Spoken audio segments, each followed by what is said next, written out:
Goals. Let's talk goals. Oh, I have to tell you this story. I was thinking about this. Well, story time with Angie. When Felicia and Tyler had Ava, so when my granddaughter was born, I started taking care of her. Like they'd leave her with me to go to work, or when they were going out or something, they would drop her off and they're like, goal, keep baby alive. Just keep the baby alive. That's all, because I'm like, she's so little and I haven't had a baby in 30 years, and all that stuff. Keep baby alive. Global, big picture, all the rest of it, it takes care of itself. Hey everyone, this is Becky. And I'm Angie. And welcome to Real Talk with Beckie and Angie. Keep baby alive was the main goal. We had fun. We did all those other things. But I was thinking about that as I was looking back at the goals and things I've written. I have not put very hard, concrete specifics in any of my goals for Q1 and now going into Q2 because they're big overarching, overarching goals? And I can't predict the future. I can't say with any specificity. Okay, come on. We need a little applause for that one. I was going to say, you did it. You did it. You did it. I got to own it when I can. All right. So I feel like a lot of times I set myself up for certain failure by declaring that I'm going to make X amount of money, or I'm going to have X amount of clients, or I'm going to have, weigh X amount, or I cannot predict the future. So I can do the best I can. But if I look at it, if I'm healthy, if I'm happy, if I'm achieving these other things, like launching the podcast, huge accomplishment. That was, to some, it'd be like, well, was that specific? Was that measurable? In my brain, it was. And did we launched a podcast? That's pretty measurable. How in the world would we know how many subscribers or how many hours people were going to watch or how many likes or comments or any of those things? How would you even begin to predict that? You can write, I just like, I'll pick that. That's the one I'm going to go with. Really? I mean, unless you actually, had something to go with. So that's kind of how I look at the goals. Sometimes, and here's what I really, really want to get across. Sometimes it's just staying alive. Sometimes it's just getting through the next day. Sometimes it's just getting up every day. So when I feel like there's a lot of pressure on people, you included, Becky, because you're looking at a planner like, what if I don't do it all? What if I skip a day? That's right. I committed to a planner. Okay. I've forgotten already. And that was 10 minutes ago. You did. You'd committed. But, if you're setting goals, what if sometimes it's just getting through the day. And I know that because I've been there. And I want people to understand it doesn't have to be perfect. It just start somewhere and go from there. Get an erasable pen. It helps too. That's where I'm at. Where are you at, Becky? Well, I'm curious, Angie, are you open to sharing some of your goals, your Q2 goals or your Q1 goals what would you hit? What were your wins? Mine were, well, like I said, it was mostly I used the electronic planner. It's not even really a planner. It was more like a checklist. So I really didn't feel like I had any goals to look back. That's part of why doing a written planner works better for me because I can kind of flip around and look. Just having a checklist didn't give me that planning aspect of it. So there were overarching big goals of the podcast to get my blog going again. Didn't quite nail that one. I got it going again. That was not very specific. I got it going again. It's keeping up with it. It has been an opportunity, but I didn't have a really concrete specific goals for Q1. Now for Q2, it's very much it's just very loose and fluid. I have the next 3 months. The main things I have are, let me show you. Can I show you again? We're going back to planner. Are we going to goals? All right. We have to kind of in a previous episode, we shared about planners. So make sure you watch that episode too. Previously on Real Talk with Beckie and Angie. Okay. So these are more of 1-year goals. You ready? Yes. Complete the San Diego Rock and Roll Marathon on June 4th of 2023. Yes. Why? Why do I want that? Personal satisfaction, self-honoring, and we won't go into this. So goal number 2, improve relationships. We'll just keep it very global there. And goal 3, organize my photography, all of my photo files, and finally monetize them. I have thousands of photos that I have a plan for those. So those are my three main goals. I have questions. Am I able to ask questions about your goals? You have questions. Okay. I may have answers. Yes, go ahead. I'm curious, of those three goals, which one gets you the most excited? Well, obviously, I'm going to be Angie answering in reverse. It's a thing, right? We're going to stick with my theme.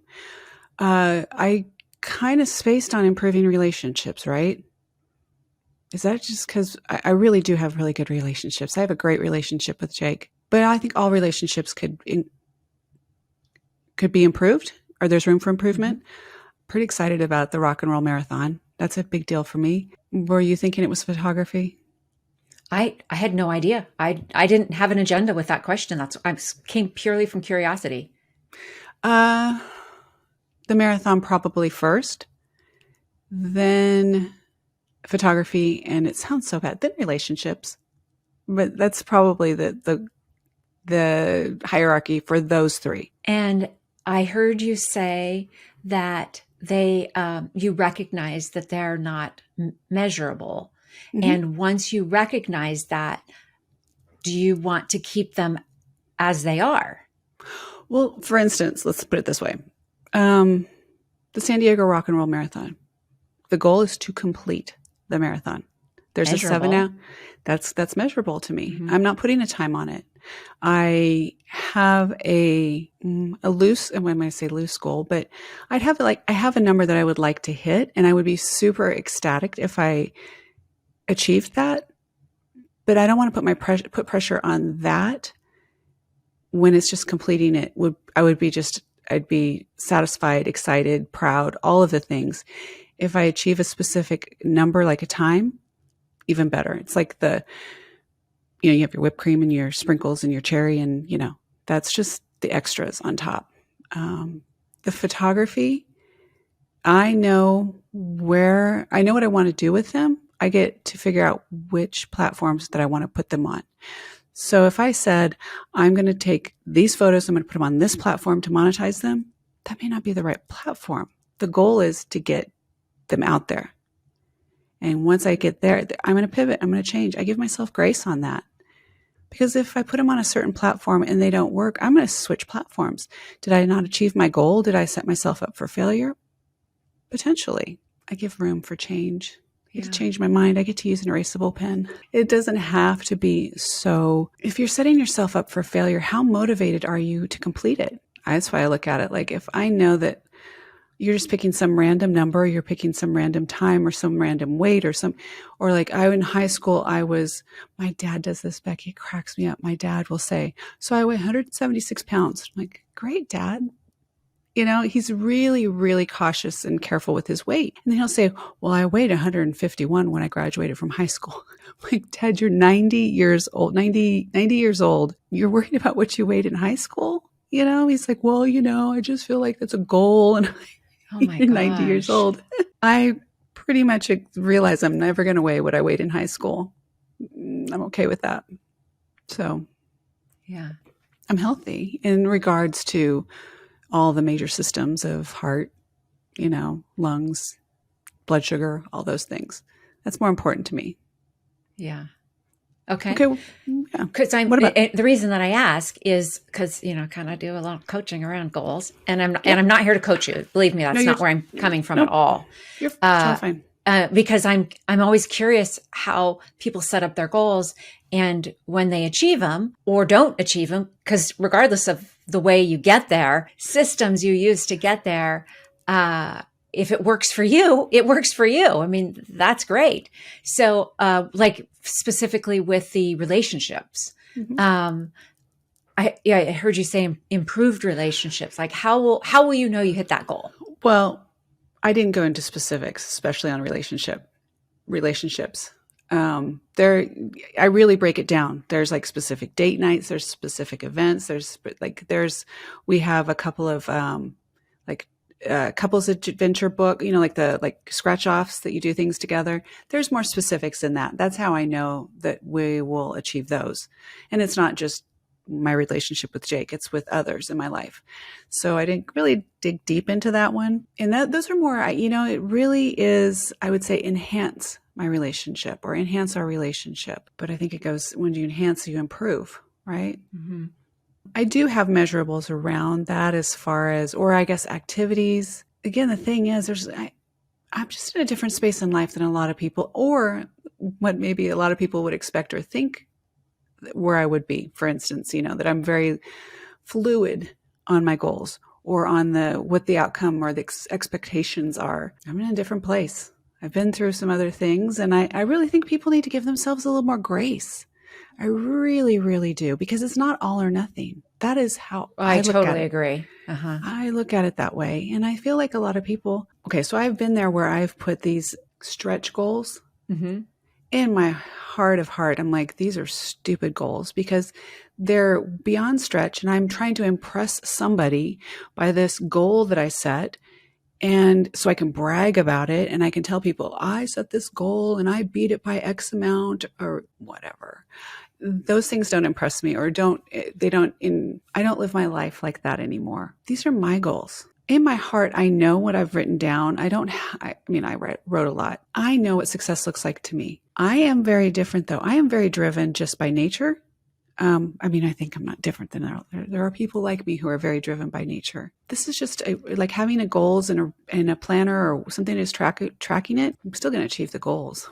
And what happens if I don't? Oh my God. Yeah. What happens if you don't? Oh my God.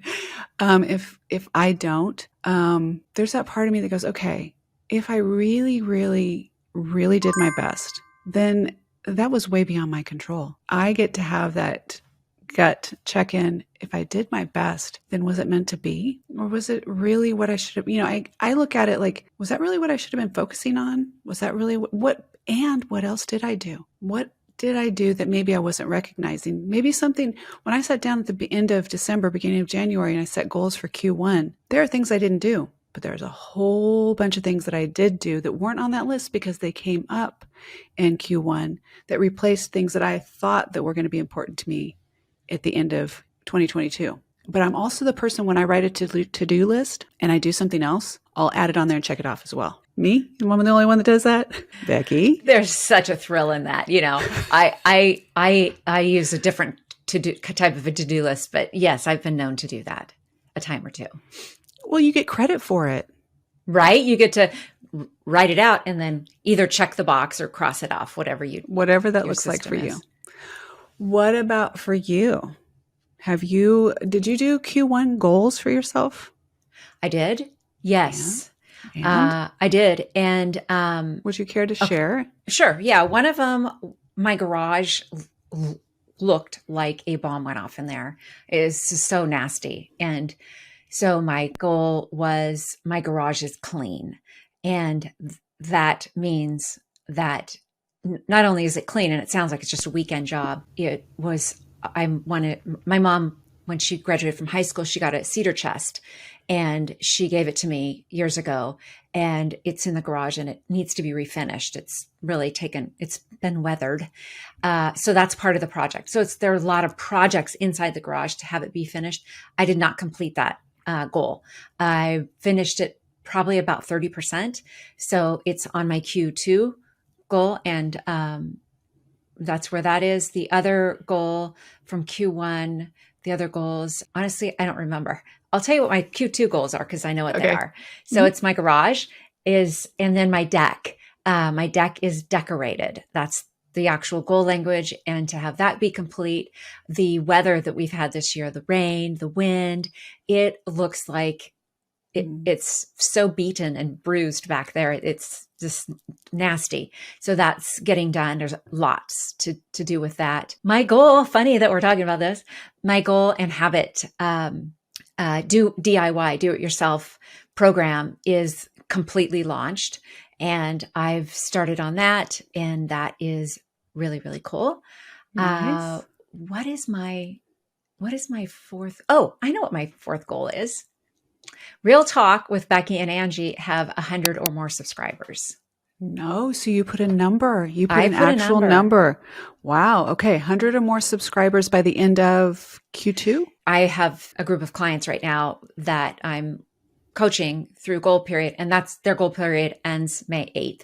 So these goals go through May 8th. So it's much shorter than a whole quarter. However, I am going to create some quarter goals because I like the quarter better than an 8-week period. I've done both.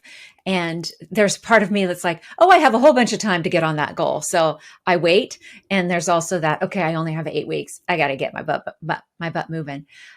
So yeah, I am, for all my clients that are listening to this, they're like, you're just going to not address the fact that Angie's not putting a number on them. Yes, I'm not going to. First off, we're not coaching. This is not what this is about. And two, they're Angie's goals. And she just explained to you how she came to her goals and why she chose them. And I honor and support all of them. So just so you know, last year for 2022, I had a goal. I had a financial goal set around my reselling business. I crushed that number.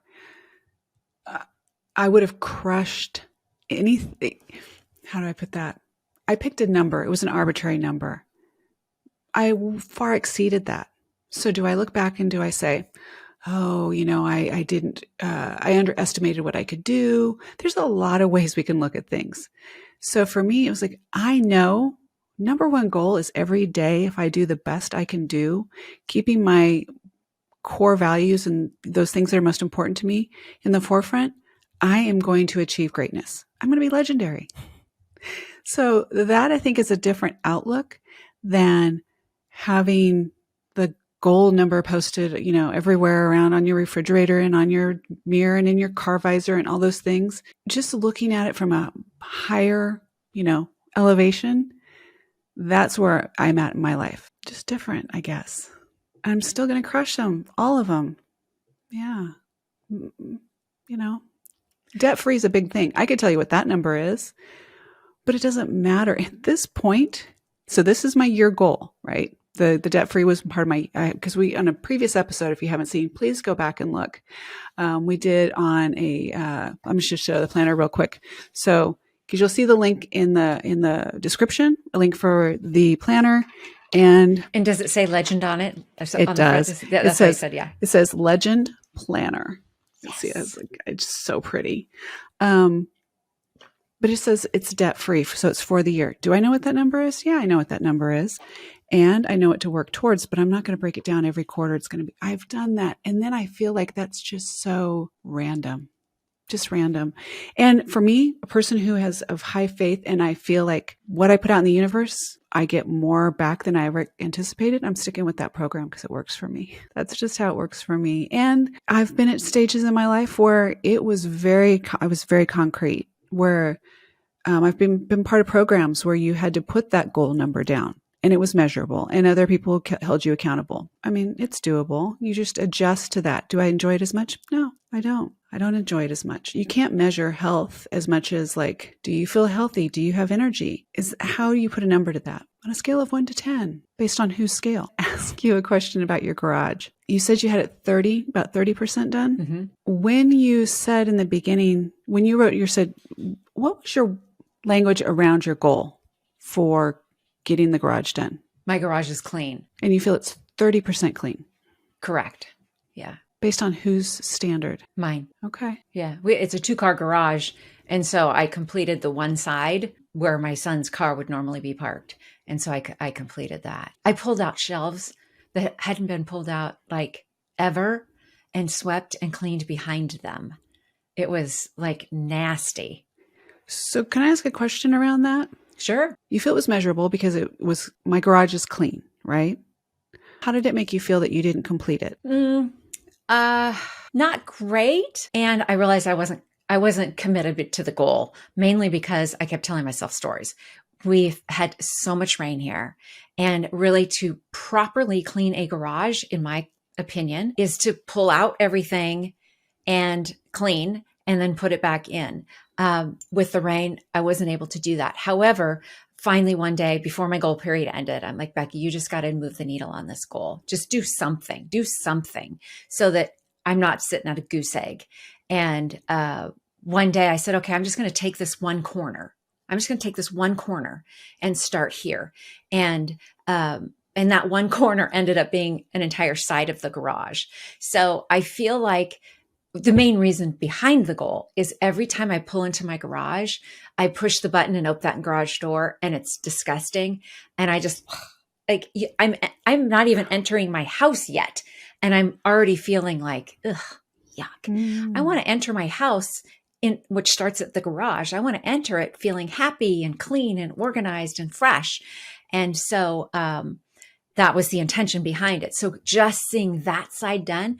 And it's funny because I mentioned my group that comes in person for their goals, the goal coaching. There's a activity that we do. We write a letter of forgiveness and then burn it. Well, we always burn it in my garage. And so I'm like, well, if they're going to come into my garage, it's got to be clean. So that was kind of also a injection of, well, Beckie, get it started.